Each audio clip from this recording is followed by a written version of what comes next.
আয় আয় ছেলেবেলা, ওই দেখা যায় তাল গাছ, ওই আমাদের গা, ওইখানেতে বাস করে কানা বগির ছা। এবার এই কবিতাটি যদি আমরা আমাদের দেশের যারা ওয়াইজিন বক্তা যারা আছেন তাদের কাছে যদি আবৃত্তি করতে দিই, তারা কিভাবে আবৃত্তি করবে?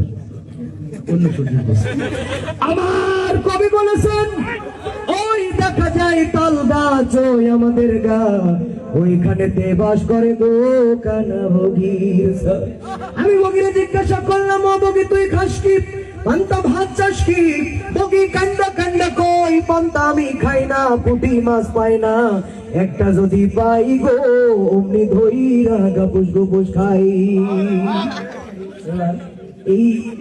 এই কবিতাটি ওটা শেষ ফিনিশ হয়েছে। এই কবিতাটি যদি আমরা আমাদের দেশে যারা কারি সাহেব হুজুর অনেক চমৎকার করে তেলাওয়াত করেন, তাদের কাছে যদি আমরা আবৃত্তি করতে দিই, তারা কিভাবে আবৃত্তি করবে? ওই দেখা যায় তাল গাছ, ওই আমাদের গা, ওই কানিতে বাস করে কানা বগির ছা। এবার এই কবিতাটি যদি আমাদের দেশের রাজনৈতিক মঞ্চে দাঁড়িয়ে অনেকেই গলা ফাটিয়ে বক্তব্য দেয়, আমরা যদি তাদের কাছে আবৃত্তি করতে দিই, তারা কিভাবে আবৃত্তি করবে? আমরা ভাই বন্ধুগণ, ওই দেখা যায় তাল গাছ, ওই আমাদের গান, ওইখানে তো বাস করে কানা বগির ছা। ঠিক কিনা ভাইরা? এবার এই কবিতাটি যদি আমাদের দেশের একজন শিল্পী আছে হাসান অথবা সোহাগের কাছে যদি আমরা পাঠাই, তারা আবৃত্তি করলে কিভাবে বলবে তাদের মতো? ওই দেখা যায় তাল গাছ, ওই আমাদের গা, ওইখানেতে বাস করে কানা বগির ছা। ঠিক না? এবার এই কবিতাটি যদি আমরা আমাদের দেশের সেই হারিয়ে যাওয়া কাউয়া কাকুর কাছে যদি পাঠিয়ে দিই, তিনি আগে বলবেন, রোড ঘাট ফেটে গেছে, এটা আমি দেখিনি চোখে, তারপরেও বলবো আমাকে কেউ ফাটা কেষ্ট বলবেন না। পদ্মা সেতু কিন্তু হয়েই গেল, মেট্রো রেল হয়েই গেল, কবিতা কি একটি শোনাবো? ওই দেখা যায় তাল গাছ, ওই আমাদের গা, ওইখানেতে বাস করে কানা বগির ছা। এনি রাজনীতি করার কিছু নেই। এবার এই কবিতাটি যদি আমাদের দেশনেত্রী বেগম খালেদা জিয়ার কাছে যদি আমরা পাঠাই, তিনি যদি আবৃত্তি করেন, কিভাবে আবৃত্তি করবেন? বিসমিল্লাহির রহমানির রহিম। প্রিয় দেশবাসী, আসসালামু আলাইকুম। আমি আপনাদেরকে একটি কবিতা শোনাতে চাই। কবিতার নাম তাল গাছ। ওই দেখা যায় তাল গাছ, ওই আমাদের গা, ওইখানেতে বাস করি কানা বগির ছা।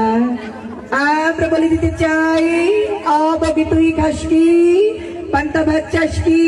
বগি বলে ইনশাল্লাহ, পান্তা আমি খাই না, পুঁটি মাছ পাই না, একটা যদি পাই অমনি ধরে কাপুস কুপুস খায়। ঠিক কিনা ভাইরা?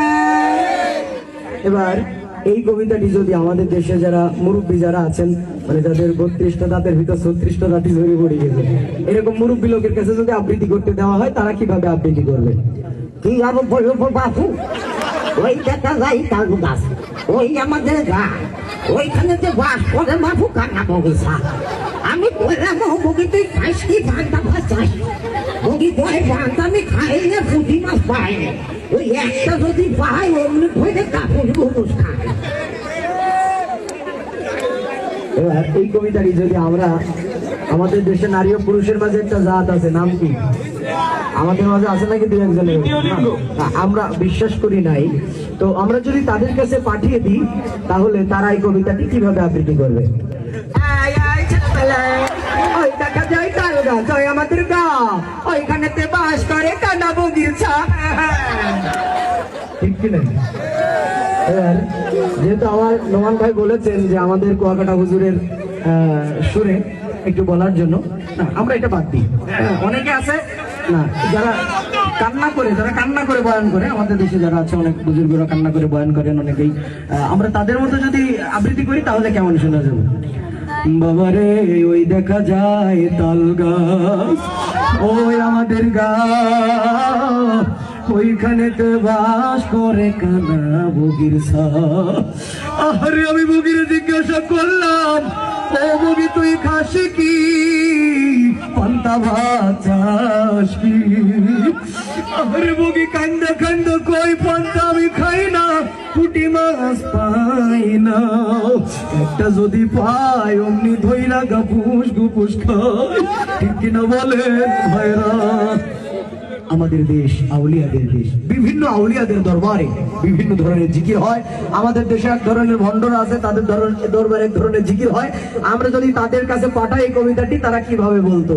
ওই দেখা যায় তাল গাওয়াত, ওই আমাদের গাওয়া, ওই কানেতে বাস করে কানা বগির সাওয়া। ওই দেখা যায় তাল গাওয়াত, ওই আমাদের গাওয়া, ওই কানেতে বাস করে কানা বগির সাওয়া। ইসলামের ভিতরে যে শান্তিপূর্ণ বিনোদন আছে, এটা বিশ্বাস করেন আপনারা? আগামীতে আরো বড় সড় আকারে প্রোগ্রাম হোক, চান তো সবাই? ইনশাল্লাহ। আমাদের কলিজার টুকরা হৃদয়ের স্পন্দন, ভালোবাসার মানুষ, বিশেষ করে আমার ভালোবাসার মানুষ মাওলানা মুফতি হাবিবুর রহমান মেজবা সাহেব, তিনি অনুরোধ করেছেন। এই জন্য সর্বশেষ একটু ফিনিশিং বিনোদন হলো, কিন্তু এখন মনটাকে নরম করে আমরা একটু মায়ের গজল শুনবো। যাদের মা দুনিয়া থেকে চলে গেছে, মনটাকে নরম করে আমরা এখন একটু কষ্ট ছেড়ে দেন আমার কানে। জি।